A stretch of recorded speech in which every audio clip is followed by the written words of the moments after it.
Thank you, Pat. Our next speaker is Tommy Williams. Tommy has over 40 years' experience in real estate auctions, land development, and real estate investments. He currently serves as the immediate past president of the National Auctioneers Association, a founding partner of Williams & Williams Auctions. He served as president for that organization from 1986 to 2000. He's conducted over 10,000 auctions in all 48 of the contiguous United States and Canada, and is an advisor to auctions conducted throughout the entire world. And he auctioned off a few of my homes back east. So Tommy, I feel like I've gotten to know him really as a friend. Tommy Williams.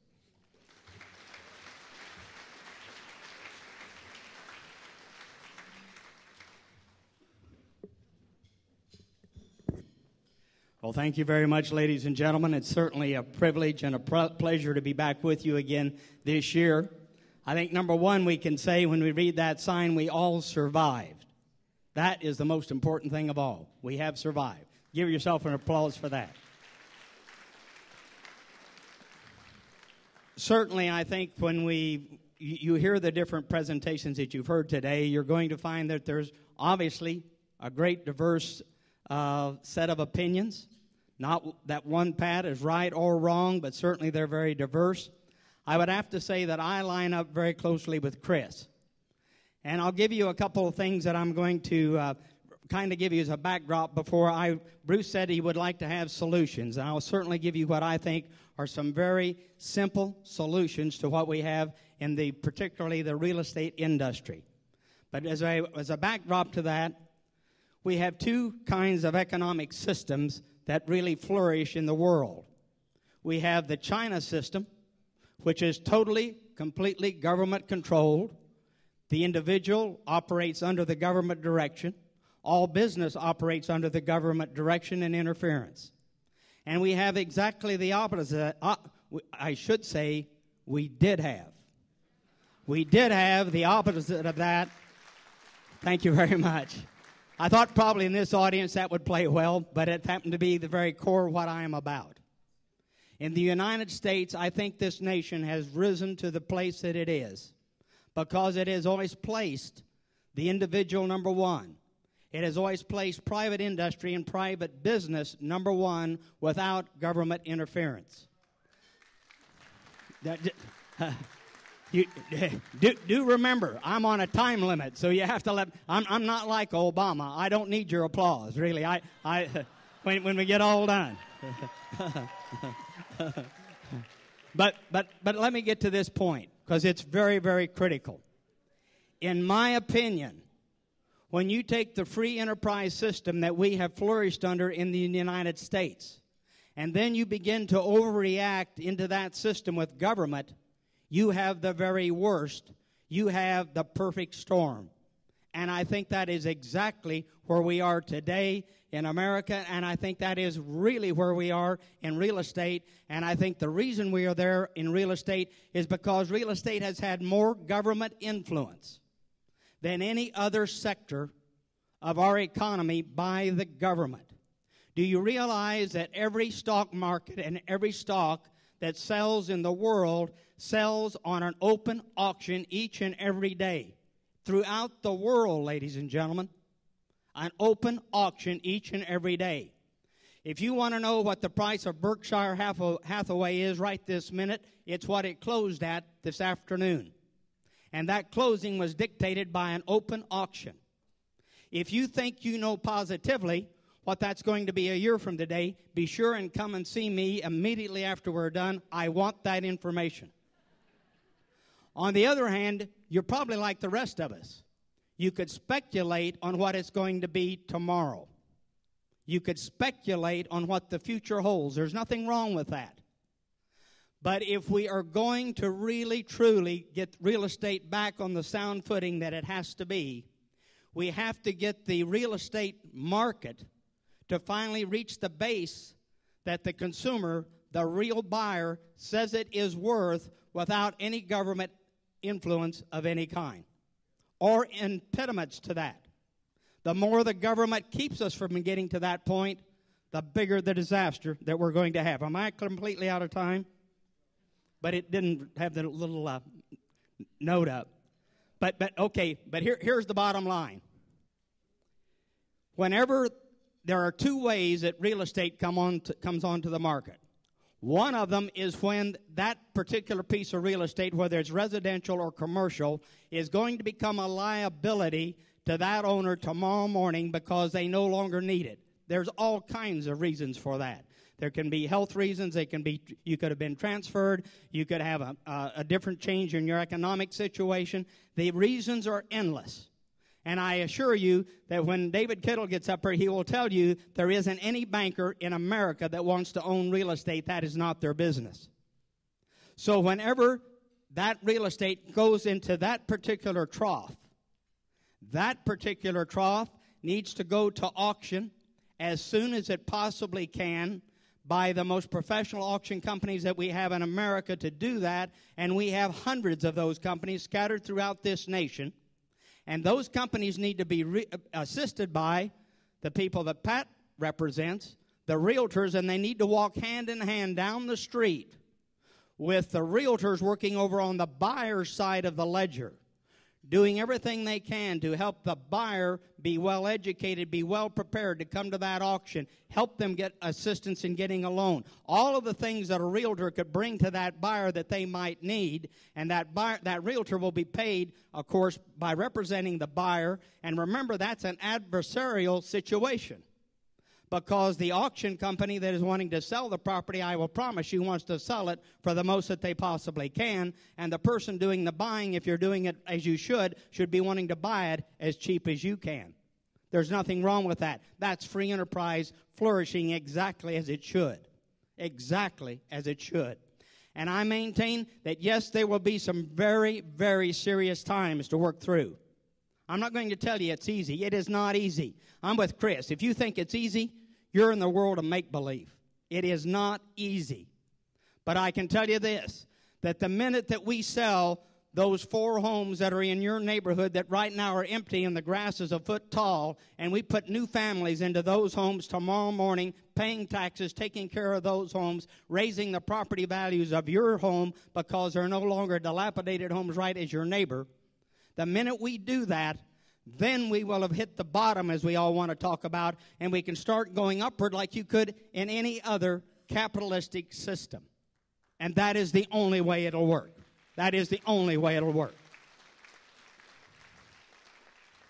Now, on the other side of that equation, there are people, such as maybe this gentleman right here, that he would like to sell his home that he now lives in. He would like to have $150,000 for it. If he could get $150,000 for it, he would move to the other side of town and buy a home for $250,000. You remember I said if, and if. I have met people such as that all my life, and they're still in the $150,000 home 10 years later because it never sold for $150,000. So that person is very comfortable in that situation of staying right where he is, asking his price that he wants, and going to stick right with that price, or not doing anything at all. But that's not what can happen on the New York Stock Exchange, is it? Tomorrow, Chrysler will fluctuate based on what Chrysler is worth. Unfortunately, right now, the government is wanting to interfere with what Chrysler is worth. And at the end of the day, I don't know whether Chrysler, General Motors, I don't have any idea how they're going to prosper. But here is what, when you're as old and gray as I am, let me tell you what I do know. I was told time and time again that if TWA closed down, we would not be able to fly very many places in America. It would be the end of airline travel as we all know it to be. And TWA went into bankruptcy about 3 different times, but finally it literally closed down completely. And there's probably some young people in here that wouldn't even know what TWA is. But let me tell you what came out of that. Southwest Airlines, JetBlue, and a variety of other airline carriers sprang up, and the airline industry is better today than it has ever been.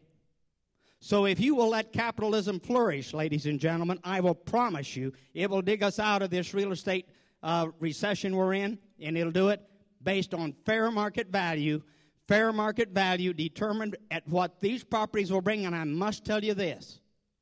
Unless you let these real estate auction professionals sell these properties at absolute auction without any hokey pokey of any kind, unless you let them sell the properties the way the marketplace says they are valued, then you're once again, it's like making me run a race with only one leg.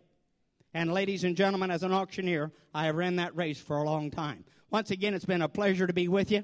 I always enjoy visiting with you. Thank you.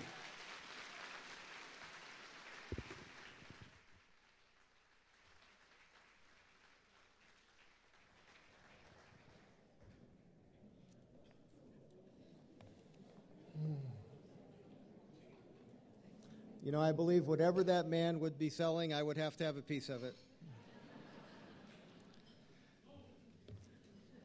Our next speaker is Joseph Aras. He has designations as an appraiser of MAI, SRA, and is the 2009 Vice President of the Appraisal Institute and will become President of the Appraisal Institute in 2011. He's been an active member of the Appraisal Institute for 38 years, serving in a variety of capacities at all levels of the organization. He resides in Rockford, Illinois, with his wife, Sandra, 41 years, and his bulldog, Bella. And I think you are probably the hot topic of the day. We welcome Joseph.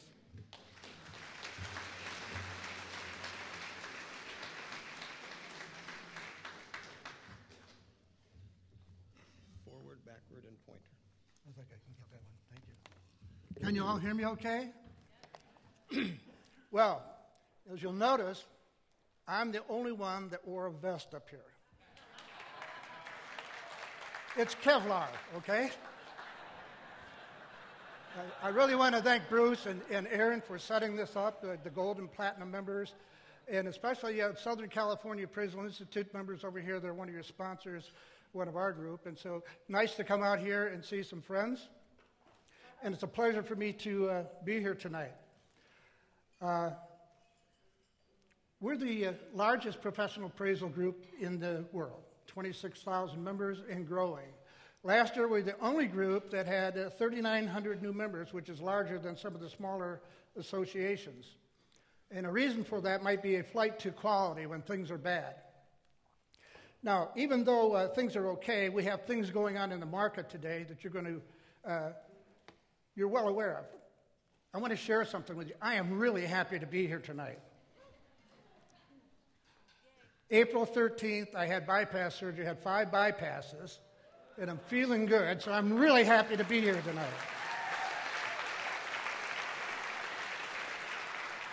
I also may hold a record for being one of the oldest officers of the Appraisal Institute, and I take pride in that. Market conditions today, difficult to figure out. These are the time when we have complex issues going on, and when we have a complex market, you need the best experts, and you're not getting that most of the time. And the reason you're not getting it is appraisal management companies that want reports back in 2 hours or 4 hours or in a day, and they want to pay the lowest price. So our best appraisers are not working for you. Many are starting to leave the industry. That's a shame, because most appraisers are like me, small businessmen. When people ask me, how do you get into appraising? I said, it helps if you have the DNA, because it's a father, son, daughter thing that goes on. And so we have to remember that. Going along with that, the Home Valuation Code of Conduct, I think everyone's probably unhappy with that. They say, we should have a moratorium, we should have this, we should have that. Well, guess what? That agreement between Fannie, Freddie, and Cuomo expires in July of next year. A moratorium is not going to help anything. The bankers that have decided to go to management companies and allow them to hire people that may or may not be competent are going to stay there whether you have HVCC or not. So it's not going to do a lot if there's a moratorium. So at the Institute, that's a short-term possible solution, but we need long-term solutions. Appraisal management companies, now there are good ones and bad ones, but there's about 10 large ones in the whole country. And what I hear tonight is they're broadcasting out for people to do an appraisal to many people who says they can get it back most quickly and at a low price gets that assignment. And so people are going out of the area, coming into your market area where they don't have a clue what's driving that market, and giving you appraisals that are harming consumers. Not only that, but it harms everyone in the industry. This is a national problem, and the Appraisal Institute developed a best practice and also a model legislation law. We have that passed in 10 states. Your governor has the bill passed by your House and Senate to sign a bill that's going to regulate appraisal management companies on a state-by-state basis. Now, they're upset with that. They're upset with us.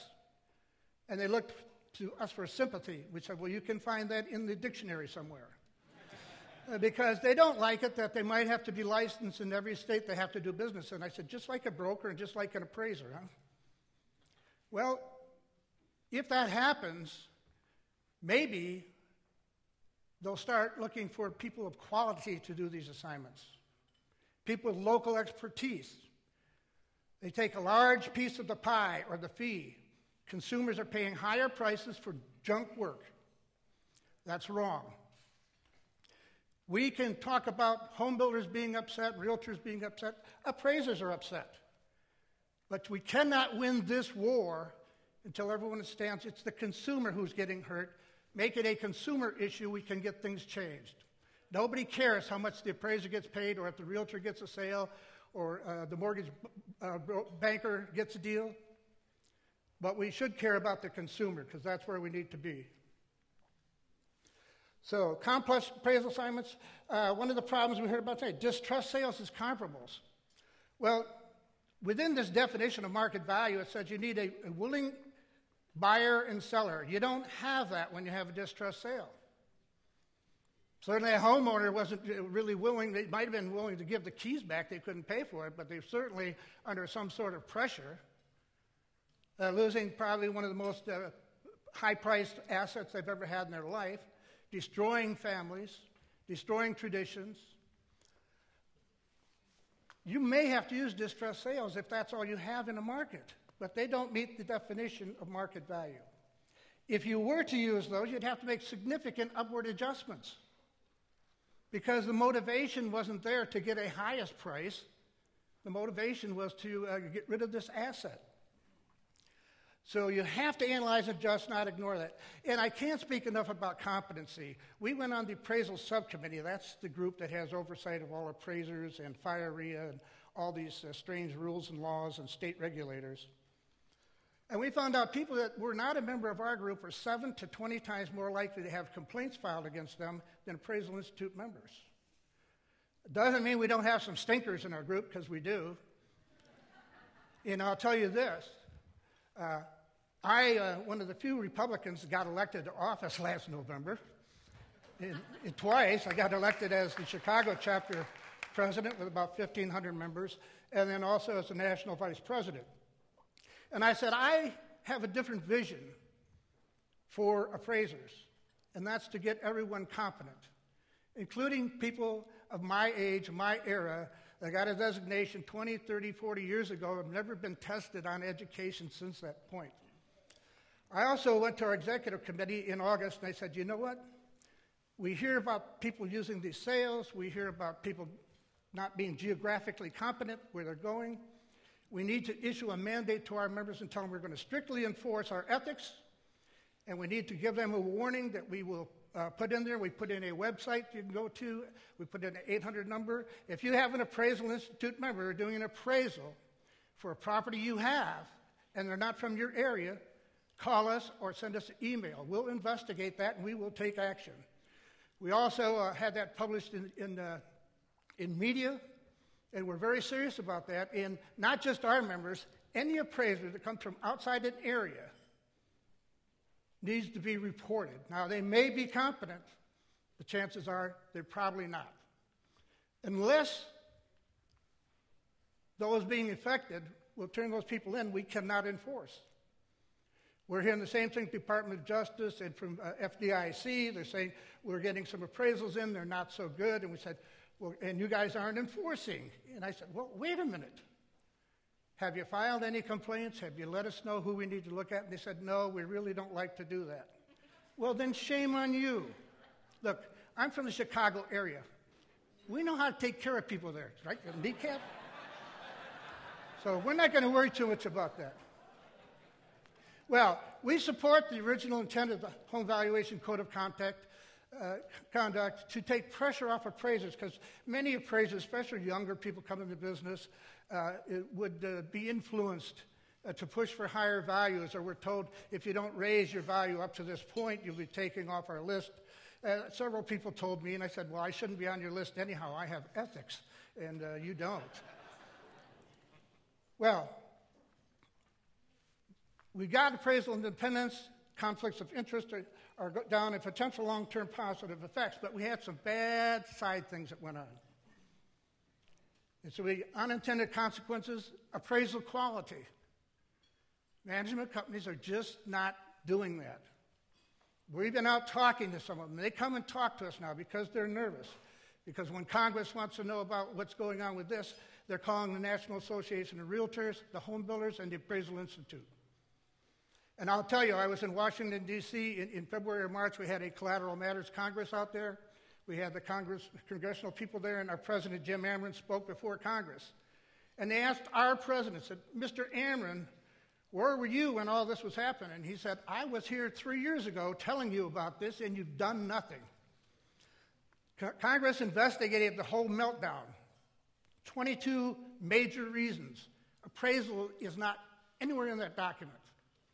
I'm not going to say there weren't some inflated values, but this crisis is not about appraisals. Not what put us here. What put us here was greed in the marketplace and mortgage-backed securities. Unregulated because Congress said what? Get the money out, make everyone happy. So that happened. Well, the economics of owning a small appraisal firm is down. People are leaving. We're not happy with that. Local relationships and expertise. A lot of our members had long-standing relationships with lenders, and they could do business with them, and they could talk to each other when they had problems. They weren't being influenced to do bad things. And so we want to make sure that we go back and do that. Unregulated beyond state registration. Right now they register with the state, but they don't have to have a license to do anything. Illinois bill, if our governor signs that, we had a new governor. Of course, we get one every couple of years. But Illinois has the best retirement plan for governors. When they're done, we let them make license plates. So, it keeps your cash outflow down, But, who's going to trust a guy like Blagojevich, but got to do like Donald Trump? Something's wrong there. Well, appraisal-related fraud is starting to increase again.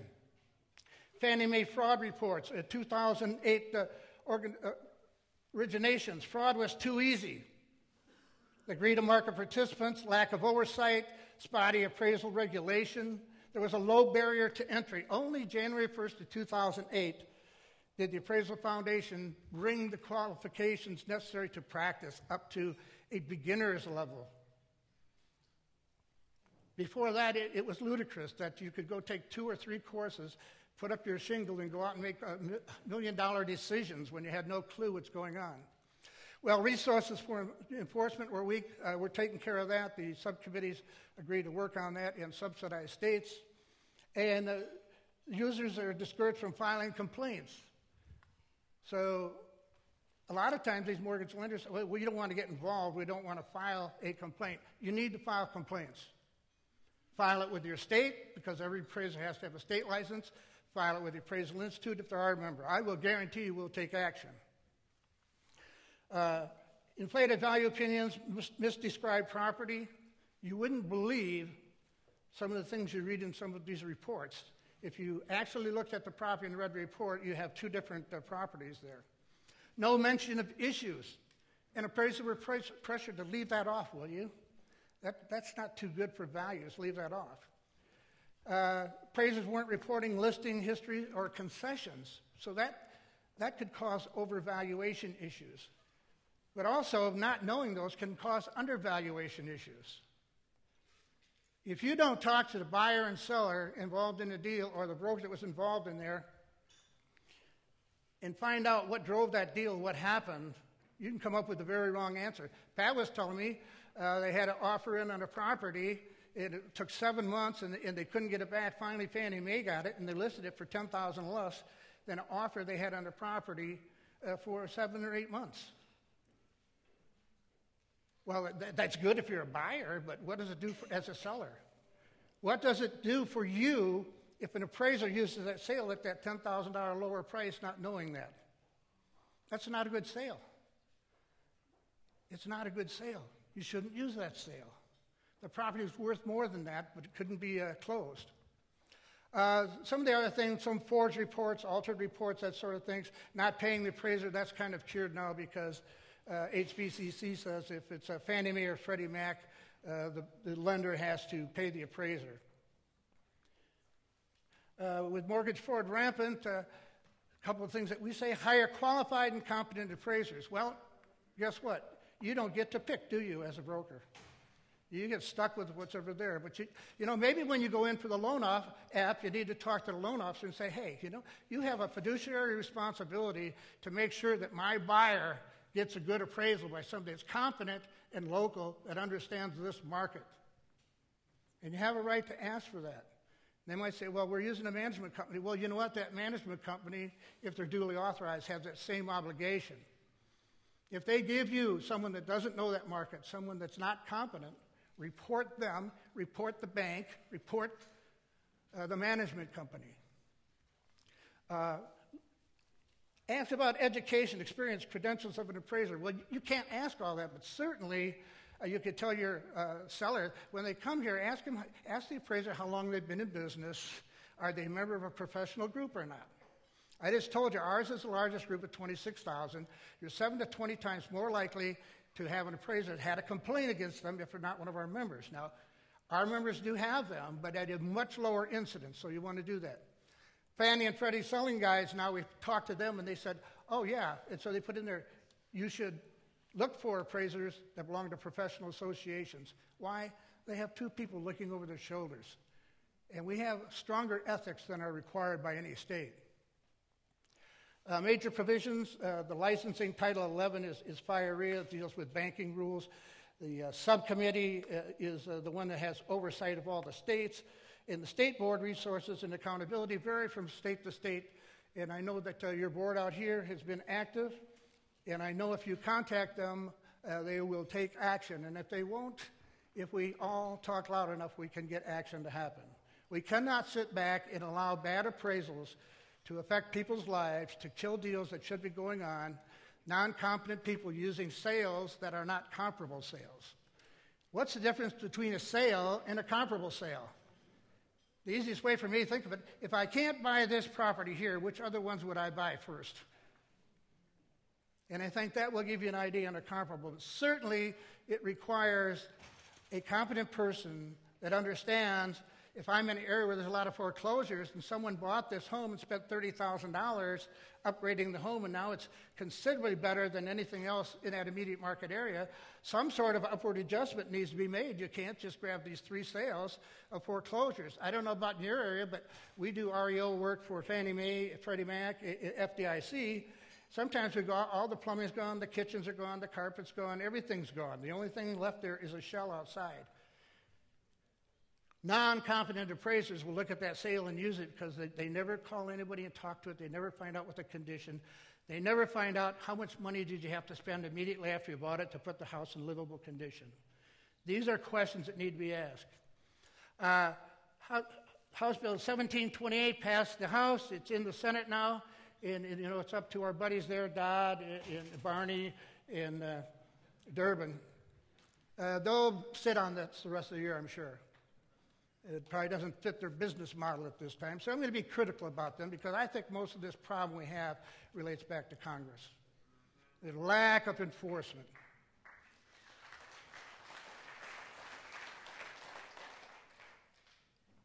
Recommendations: hire competent, qualified appraisers. How? Find out if they belong to a professional association. Even better if they have a professional designation, MEI for general type properties, SRA for residential properties.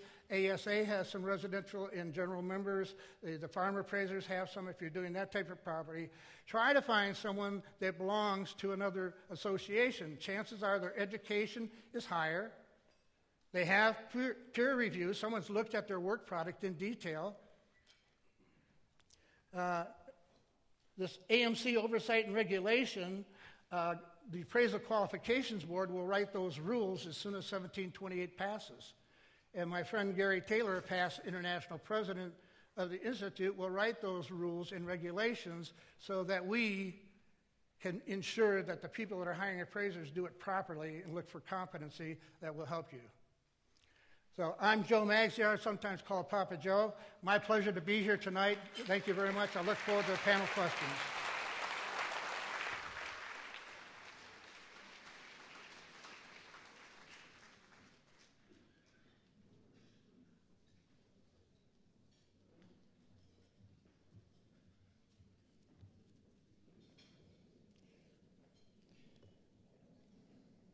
Thank you, Joseph. Our next speaker is David Kittle. David began his mortgage banking career in 1978 and is currently Executive Vice President of Vision Mortgage Capital, LLC, a division of American Home Bank in Pennsylvania. David has served in numerous leadership positions, including past chairman of MBA's Political Action Committee, MORPAC, former vice president of MBA's Residential Board of Governors, and has served on MBA's Board of Directors since 2004. David was installed as chairman in October 2008, and he and his wife, Ellen, have been married for 16 years and have 4 children. David, we welcome you to our podium. Thank you very much. Are we on? Good. I would be remiss if I didn't mention that my favorite and only mother-in-law, known to my children as Meemaw, is a 21-year breast cancer survivor. So thank you. I want to thank Joe and John because unlike Chris, Pat, Larry, and Rick, they didn't try and shape my speech for me and recommend what I do, so I had a speech. We'll get rid of that, and we'll talk about a few things that I really want to mention to you tonight. I want to speak from the heart. I want to talk to you, your entrepreneurs. You take risk. That's been mentioned earlier tonight. I want to give you some experiences that I've had as chairman. It's been a privilege to represent 3,000 member companies and over 400,000 individuals that are members of our association, the Mortgage Bankers Association. During this time, over the last 3 years, it's a 3-year gig. You do vice chairman, chairman-elect, and then chairman. It's a big commitment. It's a big burden, mostly on the family, because I'm gone a lot. This is the 97th wheels-up trip I've taken in the last 3 years. And this is my last speech as chairman. I go out October the 12th down the road in San Diego. And it has really been a lot of fun. But during this last year and a half, I've got to put my butt in the chair in front of Congress 14 times. In front of Barney, in front of Chris Dodd, in front of my good friend Dick Durbin in Illinois. And I kind of want to give you a couple of experiences and let you know what's really going on and what these people do and how you can get involved. And you want to talk about solutions, you're the solution. And I hope that's what you get out of this. My favorite testimony, November the 19th last year, before my good friend Dick Durbin, Senate Judiciary Committee. It's on C-SPAN. My 80-year-old mother is home watching. You sit and you have the lights like you have down here. It's the same place you see people raise their hand, GM, AIG, you name it. And I'm the only one on the panel that really is the one they want to attack that day. There are 5 other people on the panel, and they are there to support Senator Durbin's position. And that's okay, because I really enjoy it. I must be really crazy, but I really like testifying before Congress. First, Senator Whitehouse came out. I think he's from Rhode Island. Screaming, literally. I got the DVD. And he wanted to talk about the strips and tranches and where are these loans and why can't you modify them and you're crazy and you don't know what's going on. He screams for like 2 minutes and gets up and leaves. And I'm sitting there, I'm going, okay. And MBA does a very good job of preparing us. We go through media training and they do a very good job. We go in the night before and prepare for the testimony. We do a testimony prep that morning of the testimony. In comes my good friend, your good friend, Chuck Schumer. Calls me out by name 4 times. I am responsible for the entire collapse of the world economy.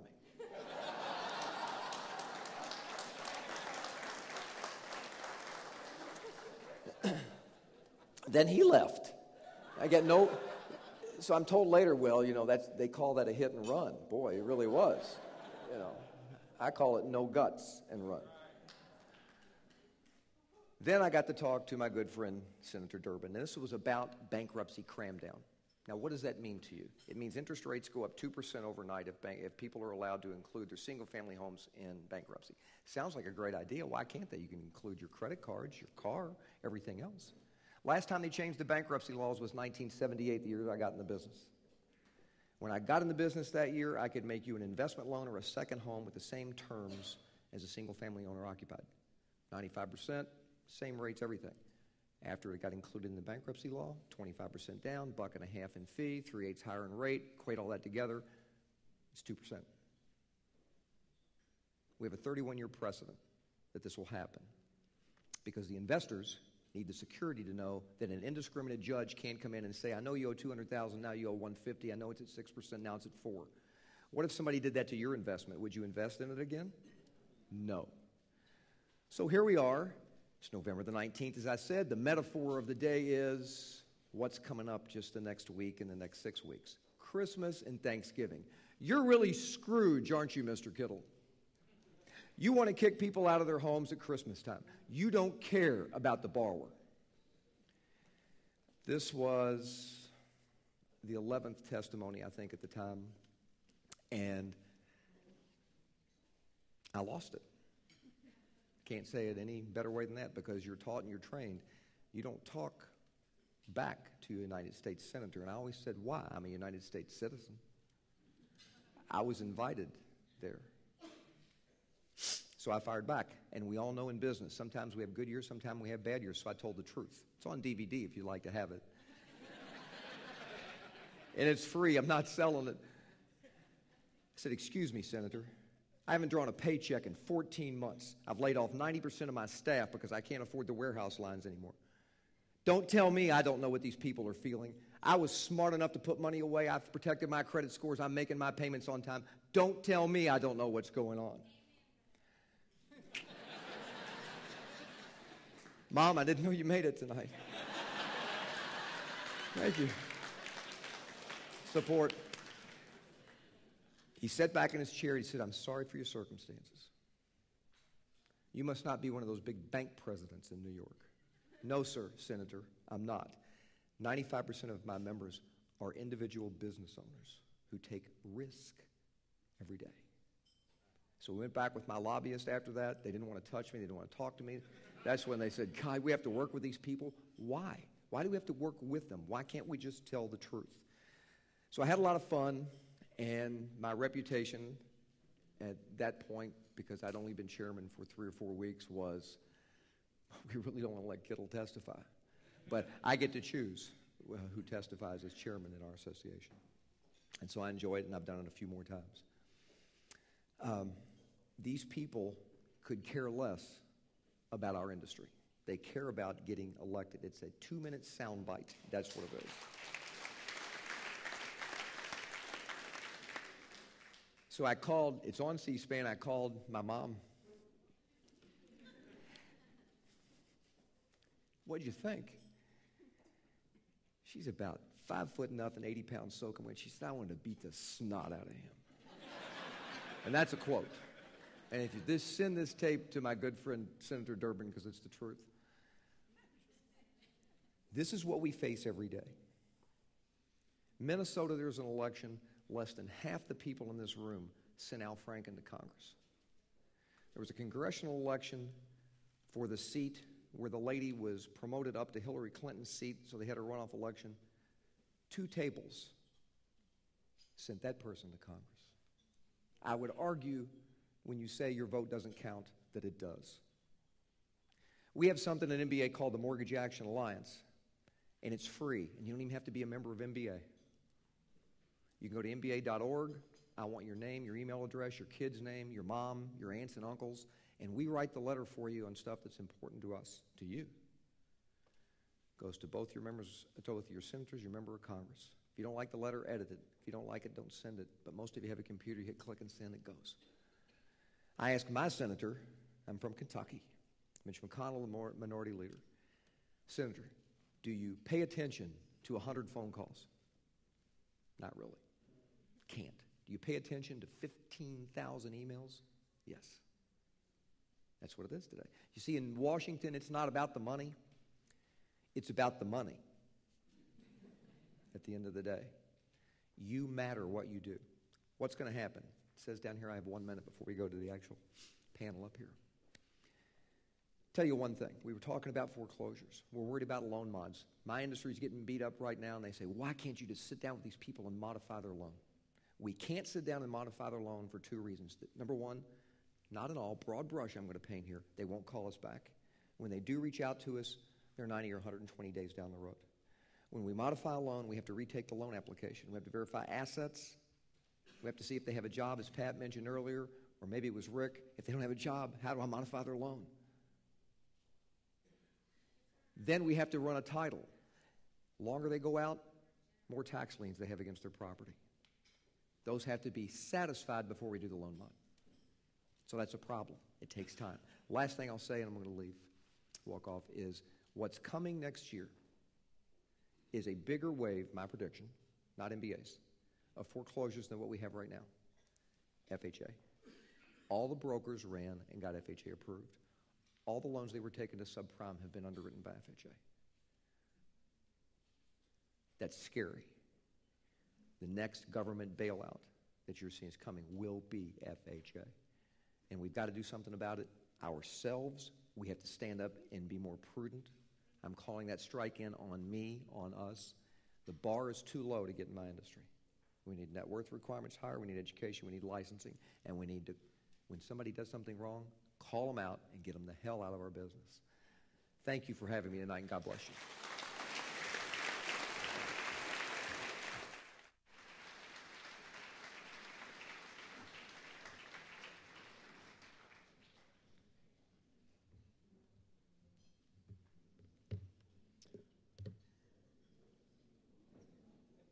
How far behind schedule are we? Do we need a restroom break? Yes. Aaron, where are you, my friend? Aaron, do you want me to go very quickly, or do you want to take a break? Okay, we'll not take a break. But I am going to do my share of this very quickly. Oops. No, I'm not. Doesn't work. Hello. Okay.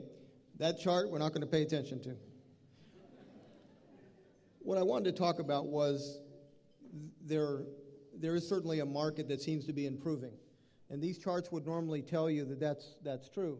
The first one was, boy, this is going to be hard again. Unbelievable. Well, I am pointing it. Did it work?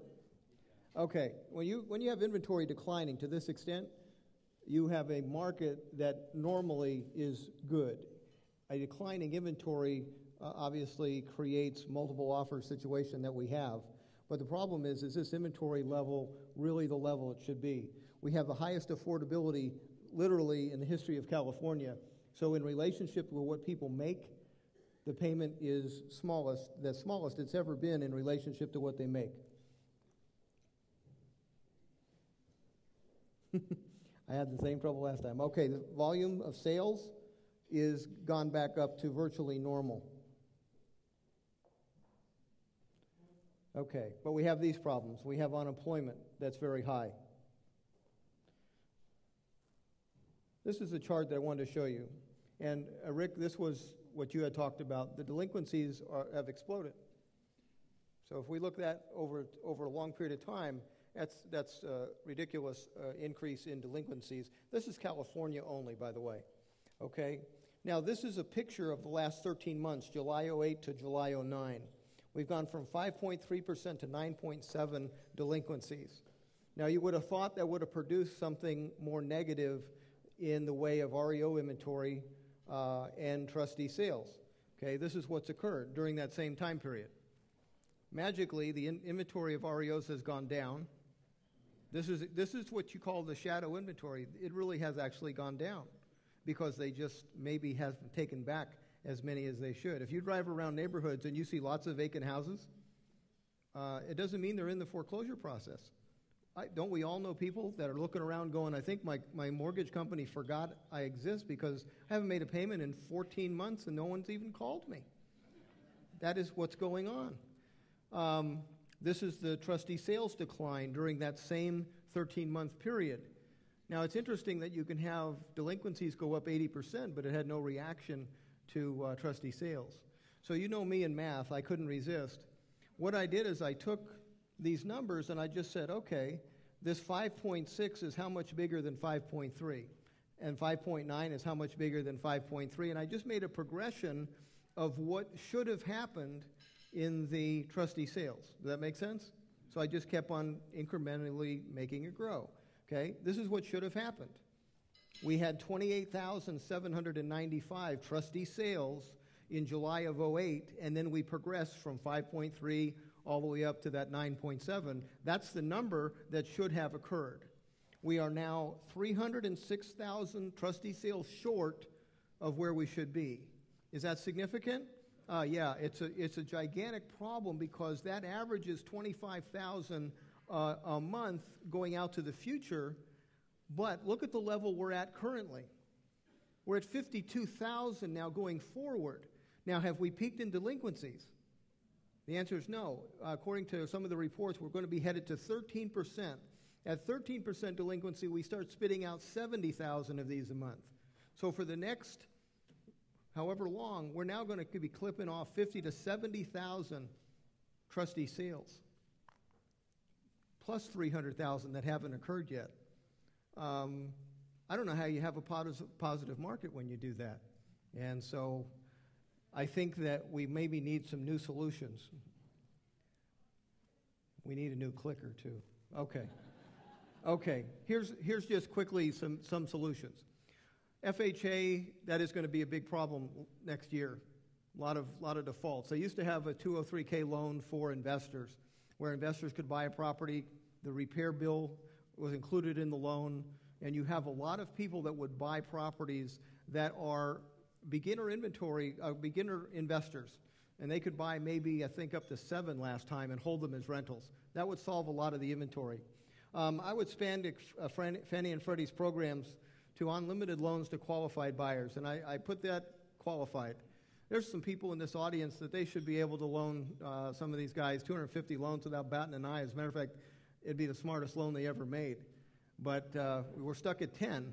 And what's the problem with that is a lot of us exchanged out of California and got loans somewhere else. We're capped out. So we have 10 loans in Texas or 10 loans in another state. We can't sell a property and come back here and borrow money. So we're just stuck. That's not very smart. Here's a little controversial one. Sell homes with zero down to credit-qualified owner-occupants with the loan having the ability to be assumed without qualifying. Right now, we're giving away $8,000 a house. I assume that's somebody's money probably in this room. It's not coming from nowhere. If that is creating demand, okay, let's just don't create the $8,000 problem. Let's just let somebody have the house with no down, but here's the stipulation. Are we going to have some breakage? Absolutely. We're going to have some people walk away. Well, that's wonderful. Let's make the next buyer be able to buy that, and the only criteria is he has to make it current before the close of escrow. Now, he has skin in the game, and I don't care if he qualifies or not, because this loan can keep on going, not only to the new owner-occupant, it could go to investors. The interest rate's 5%. Would that work for investors? Yes. You would not have foreclosures in that program. They would keep on getting solved to the next buyer. The other thing is you've got this gigantic chart of foreclosures that have occurred. Those people will not qualify under the normal circumstance. And so they're just going to be out of the market for 2 or 3 years? Well, no. You could reintroduce them as buyers. They can just take over one of these loans without qualifying. And we used to have these programs. All we're suggesting is things we've had before. The simple assumption, $35, send in your $35 check and take the place of the person that was before you. I think that's probably a good idea. We need to create buying units, if you will. We need to create that. I don't think they're going to come about the way I see the foreclosure charts and the unemployment chart. We're trying to solve this problem selling the next house to the owner-occupant that was shoved into home buying by the nonsense financing that was 05 and 06. We borrowed from the future and said, no, let's make them buy now. No, we shouldn't have done that, but we did it. Now let's try to solve this maybe another way. It's a little bit creative, but we're already doing nothing down deals. When we sell a property, don't we normally pay some of the closing cost?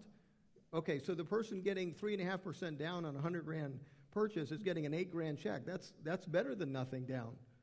If you just had nothing down and they qualified, we'd move a lot of houses, and I think we'd solve this. The last one is we need to get rid of the FHA flip rule. 90 days.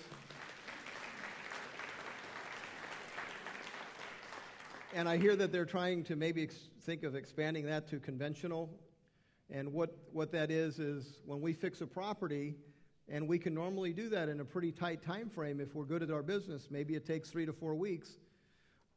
We're under the suspicion that we must be doing it fraudulently if we sell a property and make a profit inside of 90 days.